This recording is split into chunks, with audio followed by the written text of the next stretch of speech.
time to rid some classroom. Let's move on to the next question of Chapter 1 of Chemistry, Class 11.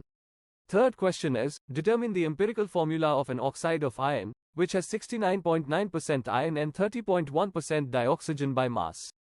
It should be known to you that atomic mass of iron is 55.85 U and that of oxygen is 16 U. Therefore, molar mass of iron becomes 55.85 grams per mole and that of oxygen, 16 grams per mole.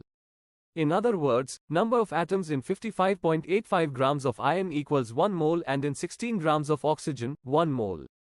Mathematically, number of atoms in 1 gram of iron are 155.85 of a mole, while in 1 gram of oxygen, 1/16th of a mole. As per the question, 100 grams of oxide contains 69.9 grams of iron and 30.1 grams of oxygen.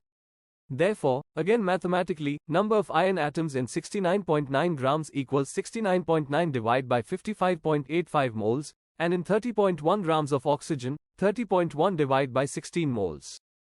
On calculation, it comes out to be 1.25 moles of iron and 1.88 moles of oxygen. Dividing all values by the lowest number, which is 1.25, we get the ratio of iron to oxygen to be 1:1.5. Since the ratio is expressed in whole numbers, we will multiply all values by 2 to convert them into whole numbers. This means that, for every 2 atoms of iron, there are 3 atoms of oxygen in the oxide. In this way, empirical formula of the oxide becomes Fe2O3. This was solution to question number 1.3 of Chapter 1 Chemistry of Class 11.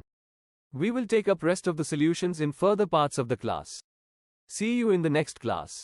Till then, stay tuned for more educational content.